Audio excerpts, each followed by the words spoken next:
If you enjoy what you hear here today, please consider supporting me on my Patreon page. Every dollar helps, and you get to see content that you won't see here. Chapter 20. Rest and Reconciliation. I paused at the entrance to Sweet Apple Acres, Pinkie's parcel still in hand. My eyes read the sign above the front gate over and over again as my mind tried to register what I was doing. How many times had I come here under different motives? I shook the thought out of my head.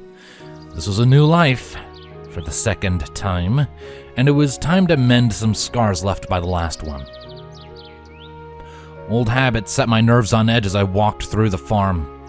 Seeing the orchard in the daylight felt so strange and so wrong. I had never braved my way to the farmhouse itself before, and every ounce of instinct I had was screaming at me to turn and run. I took in a breath to settle it down again. This is a new life, I reminded myself yet again. I didn't even realize I was standing at the front door. The package was weighing heavy in my hands. With one last breath to gather my nerves, I raised a hand and knocked. Barking erupted from the other side, causing me to jolt. Memories quickly resurfaced, and I had to force myself not to instinctively run at the all-too-familiar sound. A muffled voice tried to calm the beast down, and the front door cracked open, revealing even more familiar mare. "Now, Winona, no, sit! Winona!" Applejack slowly backed out of the door, keeping it close as to not let her dog slip out as she stared it down. She stole a sideways glance and flashed a brief smile. "Oh, howdy, Hunter. No wonder Winona isn't such a hissy. I'll be right with you." Winona had some choice words to share as well, although given the tone, I was glad they were lost in translation. Applejack wiped her brow and sighed in relief when she finally shut the door. On the other side, Winona continued shouting obscenities and scratched at the wooden door, to which Applejack gave an apologetic smile. So, what brings you here, Hunter?" she quickly asked. "I was just in the neighborhood," I shrugged. "Figured I'd swing by, chat, if you weren't too busy." She raised her eyebrow and gave me a look. "In the neighborhood, huh?" she asked knowingly. I glanced around us and noticed the distinct lack of other buildings in the area and coughed. Well, with a loose definition of neighborhood, I explained sheepishly. "And, Pinkie wanted me to give you this," I added as I handed over the package. She accepted it with a hoof and inspected it curiously. "Huh, wonder what this is," she said absently. "Well, Pinkie was freaking out about it earlier," I offered. "Said she was supposed to bring it to you this morning. She got real worried. Thought you'd see her as a bad friend or something for forgetting it." "A bad friend, Pinkie?" Applejack asked incredulously. "Shoot, she's one of my best friends. I'd never think so low of her." She looked at the package again with a new regard and chuckled. "You know, I can't even imagine what this could be there to make Pinkie so wound up. Now, let's see here." Applejack bit down on one of the ends of the package and tore it off. After peeking inside, she reached in and pulled out a letter. As her eyes skimmed over the lines, her soft grin slowly faded. Her brow furrowed, and she glanced up to me once more before reading again. Before I could ask what it was, though, she stuffed the letter back into the box and snapped on a smile. "Whew, thanks for delivering this, Hunter," she quickly said. "Pinkie gets real serious about our pets' birthdays and all. Winona must have been sneaking up on me. I completely forgot about it. I'm sure she'll like these biscuits Pinkie got her, though." "Bless you." Applejack blinked. Beg pardon?" "Oh, sorry," I stammered. I thought you were about to sneeze. Your nose started scrunching up a bit there." "My nose?" she echoed. "All right. I guess it just got a little bit of a tickle. Oh, there it goes again." She touched her hoof to her muzzle and gave a nervous chuckle. "So what was it that brought you here again?" she asked. No offense, but I doubt you decided to just come out here to help Pinkie out of the goodness of your heart. I know things are still a little tense between you two. I scratched the back of my head and tried to avoid eye contact. Right. I just wanted a chance to talk about some things. Things are still a little weird now ever since the trial, and we haven't really talked since then. I started choking on my own words as I realized just how awkward this probably was. Maybe there was a way to double back. But I'm sure you're busy. I brushed off. My grandfather owns a farm up in Missouri, and, well, I know the work's a hassle to get done. Oh, nonsense, Applejack waved off. We had an early harvest this year. Kinda had to make sure they weren't stolen by... Her words trailed off, and she coughed into her hoof. To make sure none of the varmints would get to them, she rephrased. We stood there uncomfortably, trying not to meet each other's eyes. Inside the farmhouse, Winona was still filling the silence with her barking as she scratched at the door, desperate to save her owner from the beast of the Everfree. I shook my head. Sorry. This was a mistake. I took a few steps back and shoved my hands in my pockets. I'll see you around, Applejack. I turned on my heel as I took another back step and made my way back to the gate. Though I didn't make it far before Applejack called me back. Hunter, wait! I paused and glanced back. Applejack had covered half the distance before slowing to a stop. Her mouth hung open as if she meant to speak, but her eyes fell to the earth beneath my feet as she rubbed her hoof against her foreleg. I think you're onto something, she confessed. About the talking, that is. Well, maybe a few other things too. Things have been feeling weird around town. She paused, taking in a deep breath and letting it out with a heavy sigh. Hardly anything's changed, but it feels like everything's been turned upside down, and I feel like it's gonna stay that way until some pony does something about it. She looked up to me and gave me a sincere smile. And maybe talking would be a good start. A rush of relief came over me, and I returned her smile and looked past her at the farmhouse. Winona had found her way to one of the windows and continued her rant with added ferocity. Don't suppose we could take this somewhere a bit quieter? I asked hopefully. Oh, well, of course, Applejack chirped. Here, I don't reckon she can bother us over by the well. I followed Applejack as she walked down the dirt path away from the farmhouse, and all the while my eyes kept flickering between her and the orchard to our left. No matter how many times I tried to shrug it off, everything just felt so strange, like an itch at the back of my head I couldn't quite reach. Sorry about Winona, Applejack apologized, derailing my train of thought.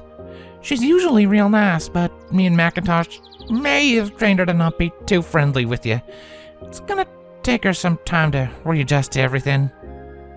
Yeah, she's not the only one. I chuckled half-heartedly. We reached the well at the front of the property, and I sat on its stone wall.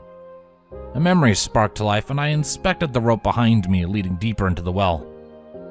My hand reached out curiously and tugged upward on the rope, and I was surprised to feel a small weight trying to pull back down. Huh, you replaced it, I said absently. I was actually going to offer to buy a new one for you. Applejack waved a hoof dismissively. No, don't you worry about that. The last one we had was old anyway. I've been trying to convince Granny Smith to replace it for years now. No permanent damage was done. Well, that's good to hear, at least. I lied. Somehow her words weren't as comforting as she had hoped. I took in a breath and tried to build up my courage. Look, I really appreciate what you did for me a few days ago. I know it must have taken a lot to go up in front of everyone, in front of your princess even, and say the things you said. I know plenty of people who would have tried to save their own skins if they were in your shoes, and I just wanted to say, Hunter, I really appreciate this. Applejack cut him with an uncomfortable look. But I wasn't the only one who stood up for you that day. No, but I've already thanked Fluttershy and Daisy more than enough, I explained. And besides, after all that you did to help, it made me start thinking about everything I did to you before. I scratched the back of my head, feeling too guilty to look her in the eyes. I harassed you and your family a lot and was, well, I was a bit of a jerk. I wanted to thank you and apologize for it all, so here. I reached for my side where a small pouch was tethered to my belt line and offered it to Applejack. She looked surprised, but held out a hoof to accept it. However, when she felt the weight of its contents, her expression quickly changed, and she eyed it fearfully as if it was a disease. Hunter? She asked wearily. What is this? 50 bits, give or take. I kinda lost count, I admitted. I know it's not enough to pay for everything, but it was all the pouch could carry. I can head back to Bonbons and— Where did you get this? Applejack pressed. Her interjection threw me off guard. It was part of the princess's compensation, I explained.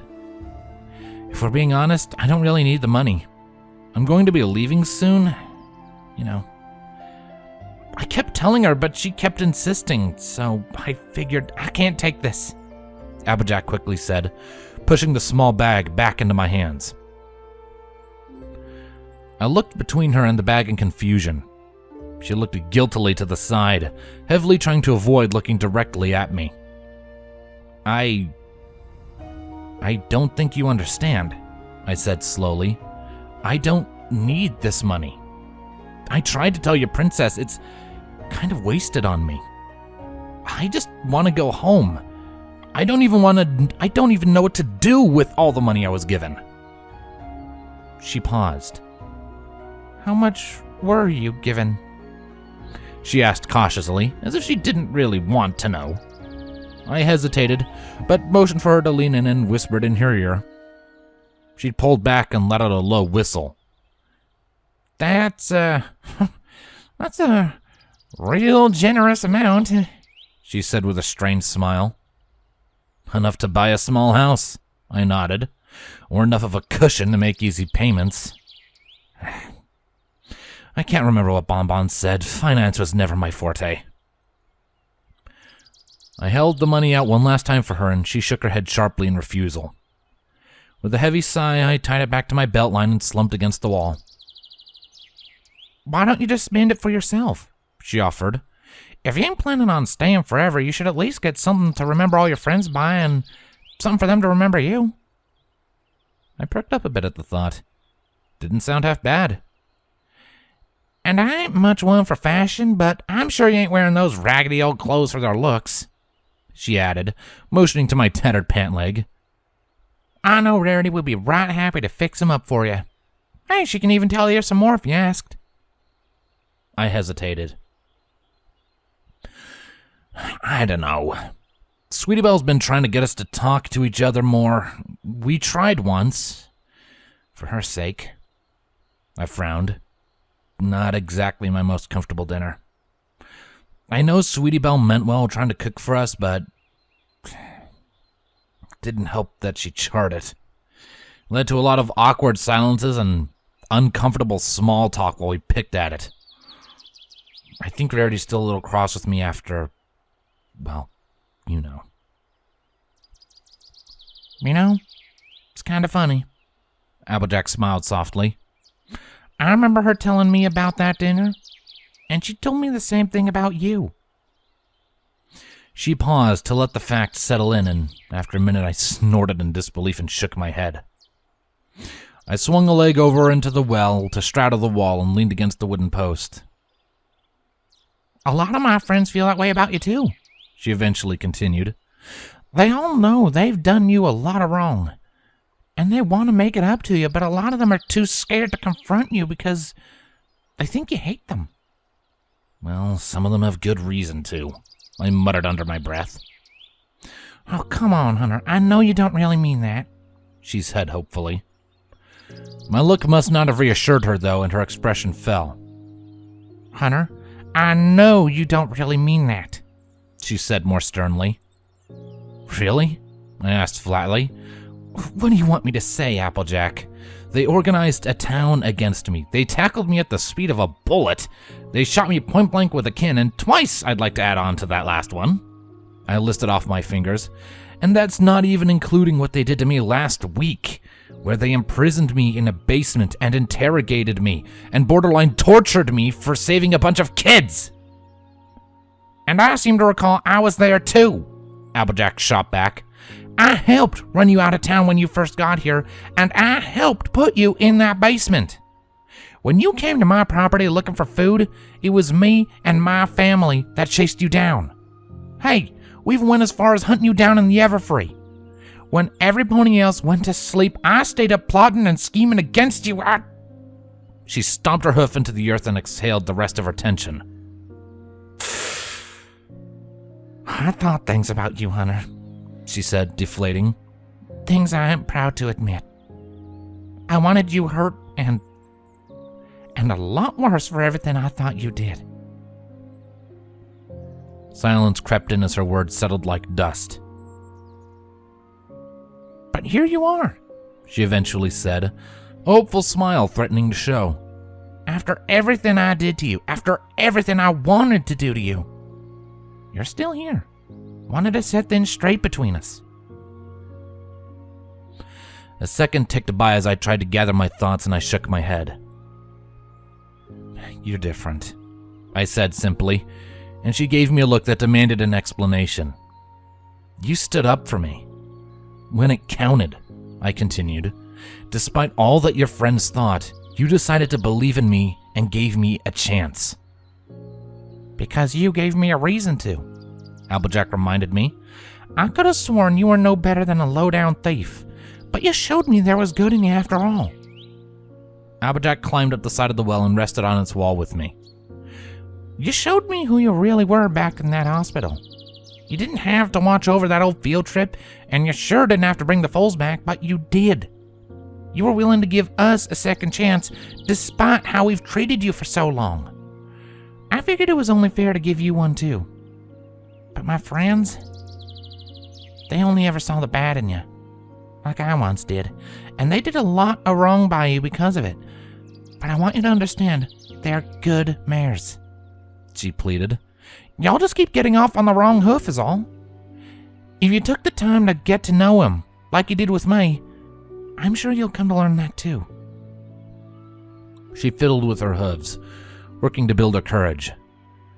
Now, I don't know what you think of me, but I like to think of you as a friend, she admitted, and I don't like seeing my friends hating or fighting with each other, so if you would just give him another chance, please, she asked, meeting my eyes. If not for your sake or theirs, for mine. I sighed. As much as I wanted to make things up to her, I also didn't want to meet with her other friends. Still, after everything that had happened, between her sticking her neck out to save mine and myself working up the nerve to come out here in the first place, I figured I was obligated to meet her halfway at the very least. Alright, I'll give Rarity another shot, okay? I finally conceded. For your sake.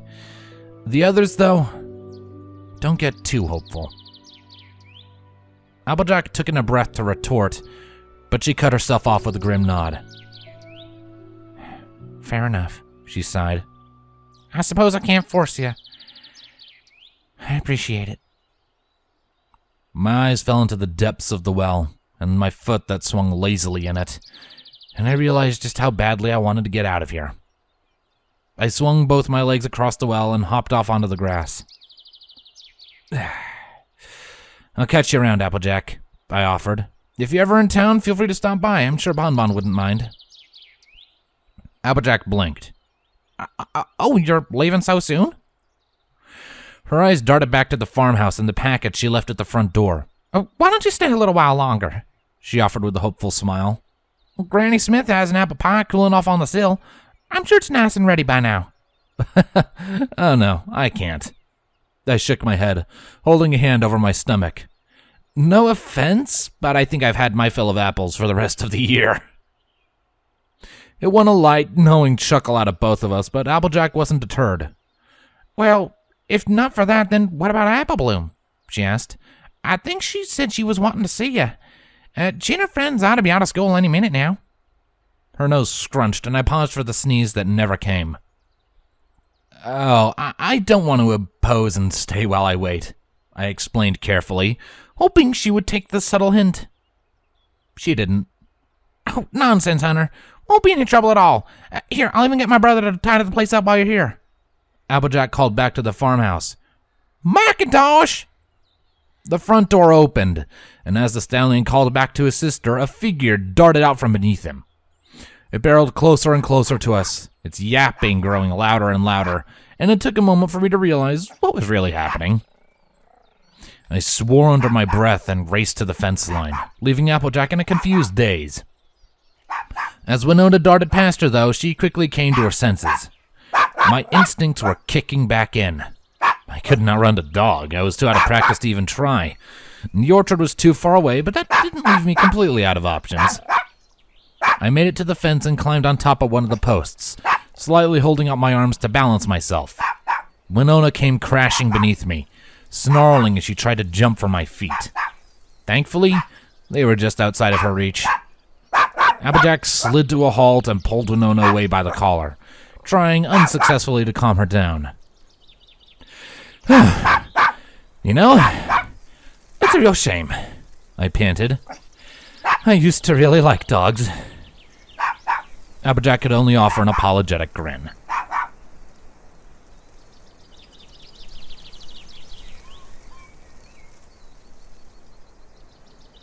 A cold gust of wind tore through my tattered clothes as I rested beneath a tree in Ponyville's park. After that impromptu game of chase with Winona, I figured I had had enough excitement for the day without the childlike antics of Apple Bloom and her friends, and my body was begging me for rest. Besides, if they really wanted to see me, I wasn't exactly the hardest person to spot in a crowd in this town. It took an odd amount of time to convince Applejack I was just going out to the park, and even when I did, she looked like she still had an itch in the back of her mind as I left.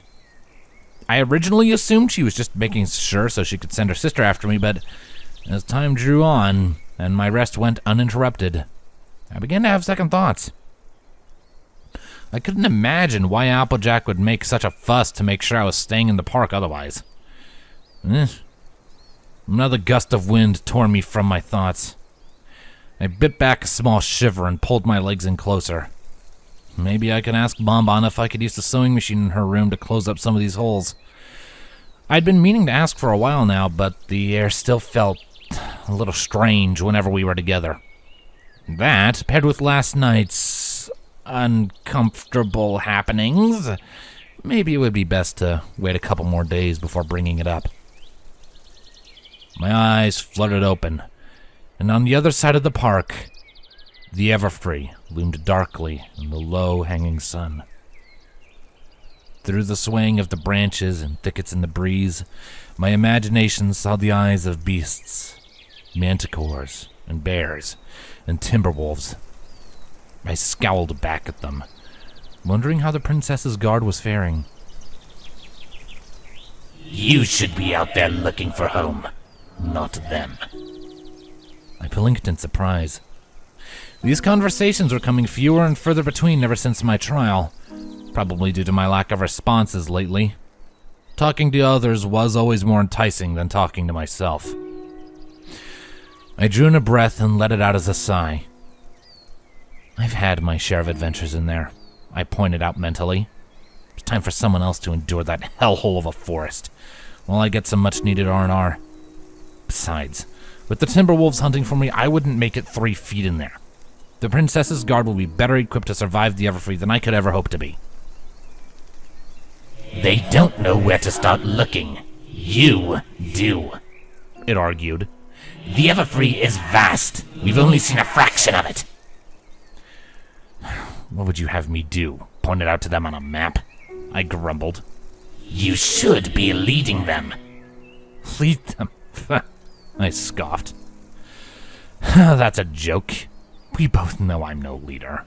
I couldn't lead a handful of foals through that forest without 2 of them nearly dying.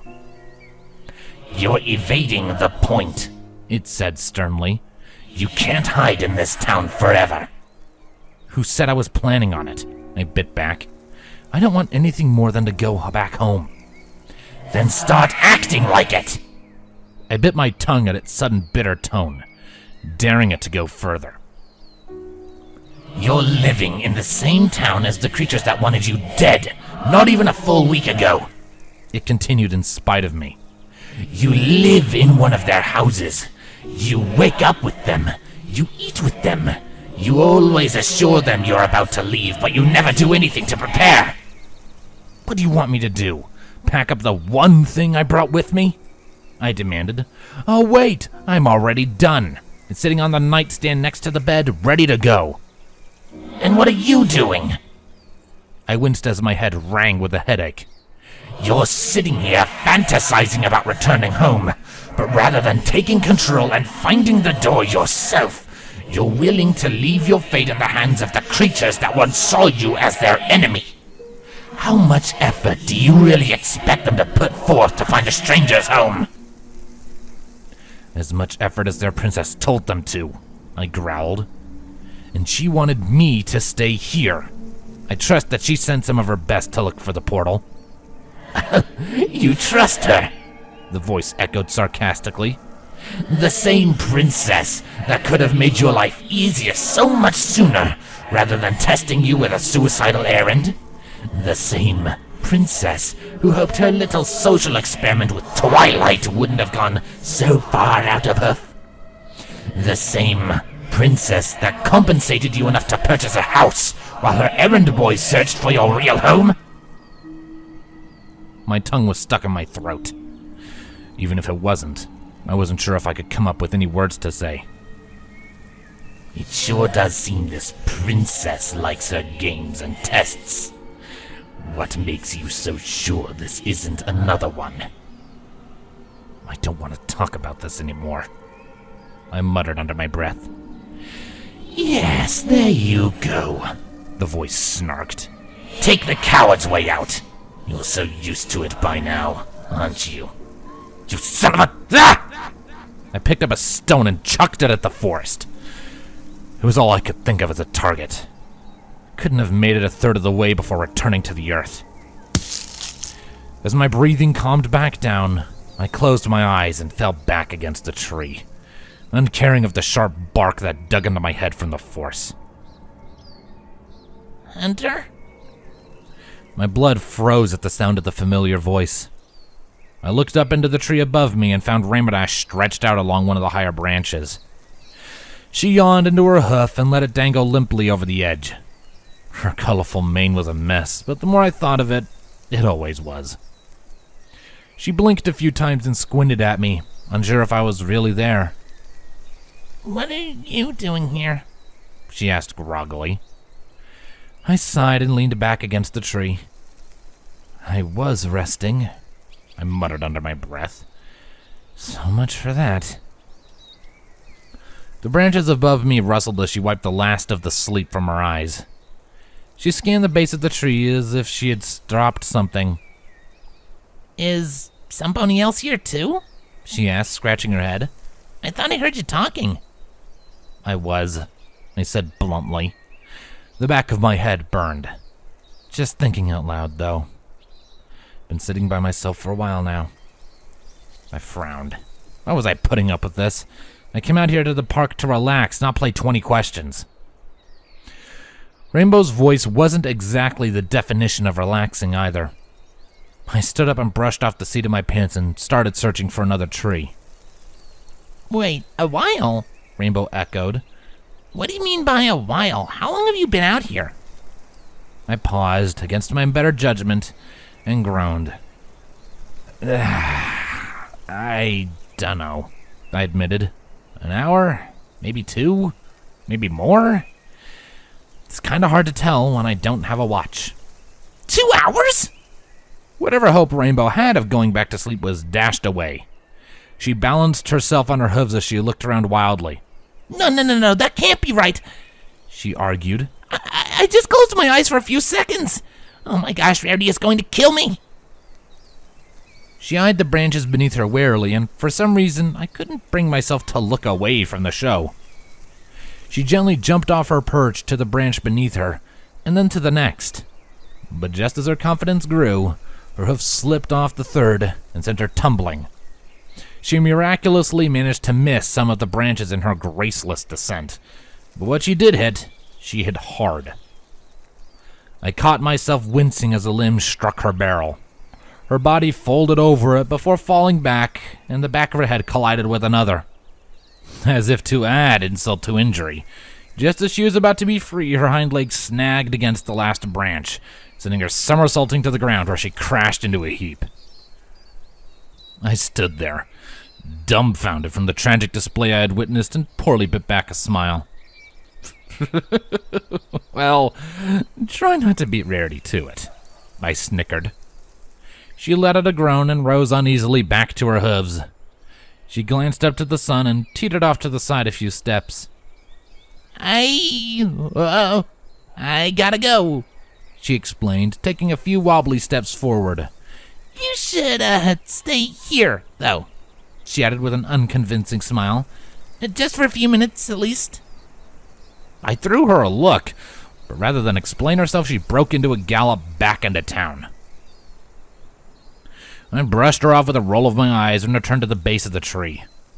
With neither Rainbow Dash nor the beast of the Everfree around to pester me, I was eager to return to my much-needed rest and relaxation and enjoy the peace and quiet. It wasn't until I sat back down and closed my eyes that I realized just how peaceful and just how quiet it actually was. My eyes cracked open and squinted at the sun. It was late in the afternoon, nearing the evening hours. Most of everyone was out of work by now, and the children would have been well out of school. The park was a popular get-together for them, but no matter how hard I strained my ears, I couldn't hear anything other than birdsong. No shouting of horseplay or make-believe adventures. I sat up to confirm my suspicions, only to find that there weren't any adults around either. I was the only person in this wide, empty park. I shuddered. The Everfree suddenly felt much closer. My blood ran cold with the wind as I scrambled to my feet, nerves on end as I stared the forest down. Maybe it was just a holiday. Yeah, I never bothered to ask if any were coming up, so maybe everyone was just back in town. Maybe Lyra could explain everything. I walked back to town at a brisk pace, stealing frequent glances behind me to make sure the Everfree stayed where it was. I clamped my mouth shut to stop my teeth from shattering. A pit was forming in my chest, and as I entered the town, it only grew deeper. Once busy streets were now desolate. I quickened my step as memories of dark storms rolled in the back of my mind. My paranoia was rising. Rainbow's words rang in my head. She was off in such a hurry. At the time, I didn't care enough to ask where she was going. I was just glad that she had left, but that was all I could think about. This couldn't have been a coincidence. What was she up to? Hunter! My paranoia melted away with a simple call of my name. I turned and down the road to the marketplace. Lyra stood waving with an eager grin. I chuckled, mentally scolding myself for jumping to such wild conclusions, but as I glanced around once more, I noticed we were still the only two in an eerily empty street. I took a few steps towards her. So, how's it going, Lyra? I tried to ask nonchalantly. Haven't seen you since lunch. Didn't miss anything too big, did I? Rather than answer, her smile simply broadened before she turned and galloped off. She passed two streets, before disappearing into another, leaving me in a vulnerable state of confusion. With only a small hesitation, I broke into a jog after her. I wasn't in the mood for this. As I chased after her, I felt the stares of eyes digging into my back from the darkened homes around me, though I didn't dare check to confirm my suspicions. I turned the corner just in time to see Lyra wave and disappear behind another. "Lyra!" I groaned. "Come on, Hunter!" she called back. "You're running late enough as it is." "Running late for what?" I demanded, jogging after her again. It was pointless, though. She had probably run far enough ahead to not even hear my shout. It was like a game to her. She would wait just long enough for me to catch up to the last turn before taking another. Lyra's forehooves had an advantage over my 2 feet, and she knew it. She was leading me somewhere, that much I was sure of, but to where and why was beyond me. I chased her through Ponyville to the town square, and by the time I reached the bridge that crossed the small creek running through the town, she was already waiting patiently for me at the front doors to the town hall. She flagged me to follow her and disappeared inside, closing the door quickly after her. I allowed myself to slow down and catch my breath. As the building loomed over me, I couldn't help but wonder why Lyra had led me here and what waited for me inside. I shook my head. It's Lyra, I reminded myself. What's the worst it could be? I thought of what I had said, though, and who I had said it about, and I took in a breath to brace myself. Gathering my nerves, I reached out to the handle and pulled the door open. It was dark. The last orange rays of the sun barely crept inside, offering me no help. Against my better judgment, I slowly crept inside, waiting for Lyra's trap to spring. It was black as pitch. Someone had blinded the windows, making sure no light trickled in. If I strained my ears, I thought I could hear whispers. Lyra?" I called nervously. I jumped as the door slammed behind me. Something loud popped overhead and the lights sprang to life, assaulting my eyes with a vast array of color as a multitude of ponies were revealed. In the middle of it all stood my small circle of friends, each sporting a smile brighter than all the others. I fell to the seat of my pants as the atrium full of ponies sang out a single word.